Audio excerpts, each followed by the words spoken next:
Salut les amis et bienvenue encore une fois sur notre chaîne. C'est Dr Antoine Nyunge, votre coach en entrepreneuriat, recherche et conseil. Dans cette vidéo, je vais vous montrer comment vous pouvez insérer un segment dans un tableau croisé dynamique et aussi je vais vous montrer comment vous pouvez faire une analyse horizontale de vos données quand vous êtes en train d'analyser le staff financier. Par exemple, si vous êtes en train de faire l'audit, ça vous permet de voir les montants qui vont varier sur 12 mois. Donc c'est parti, nous allons utiliser la base de données que nous avons préparée pour des fins de présentation. Donc vous avez les enregistrements que vous avez transférés en Excel.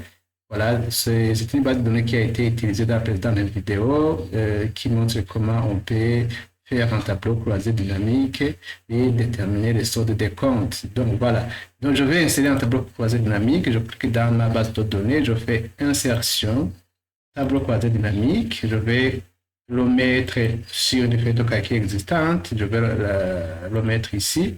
Par exemple, je clique ici, je fais OK. Alors, jusqu'ici, je vais déterminer les éléments que je dois mettre en ligne. Donc, c'est toujours l'intitulé des comptes. Voilà, vous voyez que tous les comptes déjà ont été rapatriés, c'est-à-dire tous les comptes qui ont été utilisés dans la saisie, donc ont été rapatriés ici.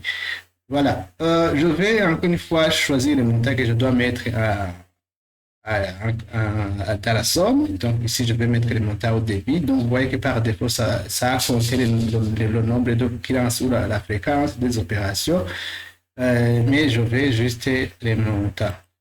Je viens ici, je clique ici. Voilà, je vais cliquer dans cette fenêtre. Ici, vous voyez nombre de débit. Donc je fais paramètres de champ. Alors je choisis le nombre.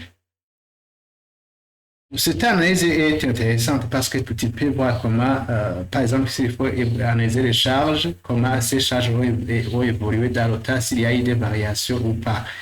Bien si on a sauté, par exemple, pour enregistrer au cours d'un mois déterminé. Donc ici, j'ai les montants au débit, alors je vais mettre les dates en colonne. Voilà, je prends les dates et je les fais descendre ici en colonne. Donc vous voyez que je peux voir mensuellement comment ont évolué les enregistrements. Donc, vous voyez ici. Donc, vous voyez que nous avons tous les mois, janvier, février, mars, avril, jusqu'en décembre. Donc, effectivement, il y a des enregistrements qui n'ont pas été réalisés parce que on a fait des enregistrements pour faire la présentation. Donc, mais vous voyez, par exemple, si vous voulez analyser un compte spécifique, il suffit de venir ici dans la sélection et puis vous allez sélectionner le compte que vous souhaitez analyser en profondeur. Donc, il faut décocher les autres comptes ici. Et alors, vous choisissez le compte que vous souhaitez analyser. Supposons par exemple que vous voulez analyser, vous êtes un auditeur, vous êtes un comptable, vous êtes un financier, vous voulez par exemple analyser le loyer, comment a évolué le loyer par exemple. Donc voilà, je sélectionne juste le montant du compte spécifique de loyer et je peux voir l'évolution. Par exemple, si je vois qu'en janvier, on a payé 500 jusqu'en juin. Si, par exemple, on avait omis de comptabiliser ce loyer pour une certaine période, on aurait un vide. Aussi, si on a commis une erreur au niveau de la comptabilisation, on pouvait justement voir la variation et déterminer pourquoi le loyer a changé et demander s'il y aurait eu une augmentation de loyer. On peut choisir un autre compte. Je viens ici, je vais décocher le loyer parce qu'ici j'ai analysé le loyer. Je décoche le compte. Par exemple, je fais prenons par exemple le compte de TVA. Voilà, je peux voir le compte de TVA. Je peux venir ici. TVA, par exemple, TVA déductible et TVA collectée, je les sélectionne, mais il faut décocher le compte de loyer. Je pense que c'est décoché, je fais OK. Donc, vous voyez que j'ai l'évolution je vais essayer d'agrandir un peu pour que ça soit un peu lisible. Je vais agrandir un peu. Je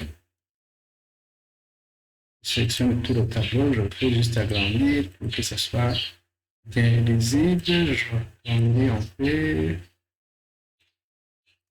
Voilà, c'est juste pour voir l'évolution. Et par exemple, pour le cas de la TVA, vous allez comparer avec la TVA qui a été déclarer, donc pour voir s'il y a la cohérence entre les données de la comptabilité que vous venez de calculer et ce qui a été déclaré mensuellement. Donc voilà, donc on peut voir facilement l'évolution de ce compte.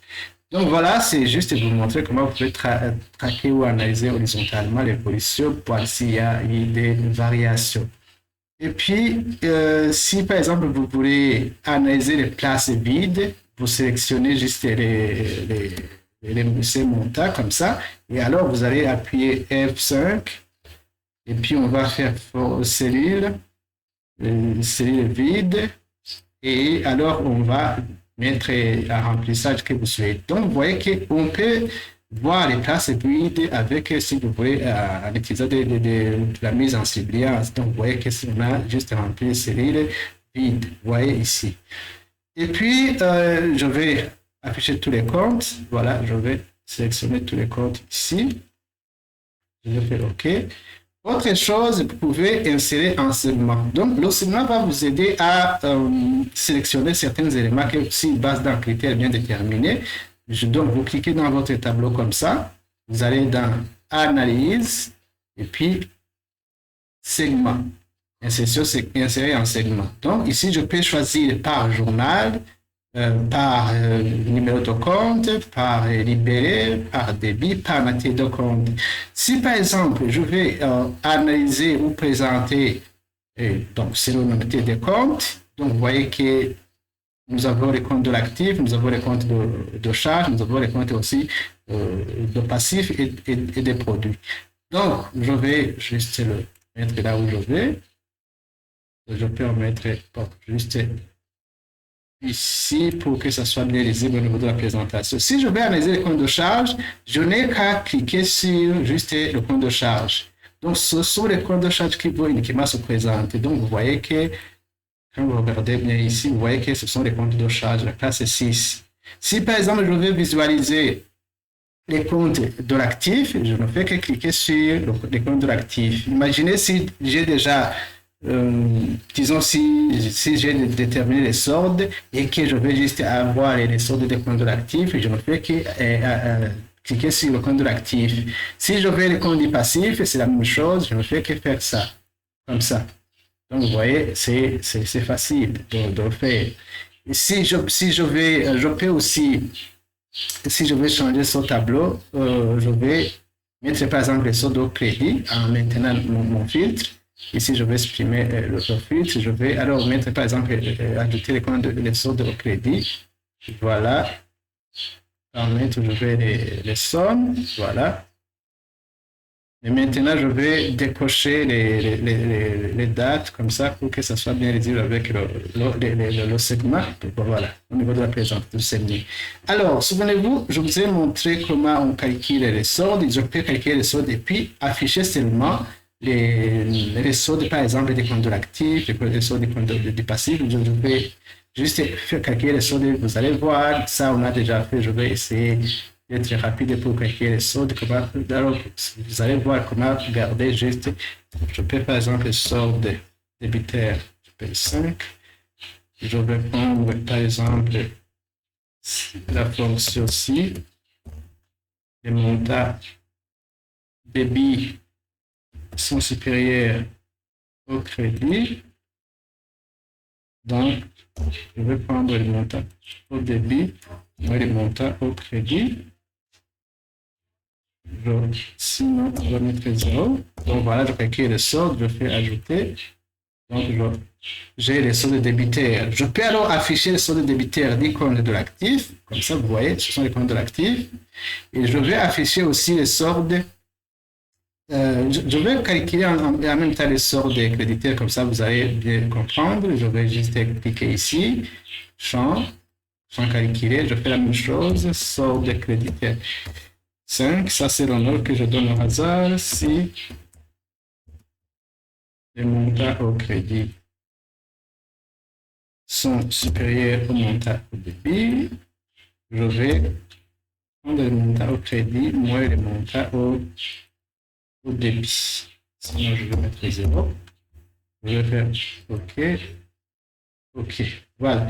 Donc, nous avons En même temps, voilà, nous avons en même temps. Donc, vous voyez comme ce sont des soldes de l'actif. Vous voyez, j'ai sélectionné compte de l'actif. Vous voyez qu'au crédit, il n'y a rien. Donc, vous voyez qu'il y a parce que ce sont des comptes de l'actif. Mais par contre, si je sélectionne les comptes du passif, vous voyez que cette fois-ci, vous voyez, on a les soldes les soldes créditaires ici. Donc, voilà. Je peux alors enlever ces montants, les sommes au débit pour garder juste les soldes seulement. Donc voilà. Maintenant, vous voyez que nous avons uniquement les soldes. Vous voyez? Voilà. Nous avons les soldes au débit, nous avons les soldes débités, nous avons les soldes créditaires. Mais ça, c'est pour le passif. Ici, par exemple, nous avons, si je vais les comptes de l'actif, vous voyez que ce sont les soldes des comptes de l'actif. Si je vais les comptes de charge, je ne peux que cliquer les soldes. Vous voyez les soldes créditaires des comptes de charge. Justement, normalement, les comptes de charge ont des soldes débitaires. Donc, vous voyez que ça a été calculé directement. Donc, vous voyez que je peux faire les résultats financiers en P-Dota avec l'insertion des filtres parce que je peux sélectionner les comptes que je veux, actifs, et voilà, ce n'est que ça, les comptes de l'actif, les comptes du passif et les comptes de charge, vous avez les comptes de produits. Donc, voilà, ça peut faciliter la réalisation, l'établissement des résultats financiers. Donc voilà, les amis, c'est ici que prend fait cette vidéo. Je vous remercie d'avoir regardé cette vidéo. À la prochaine. Bye.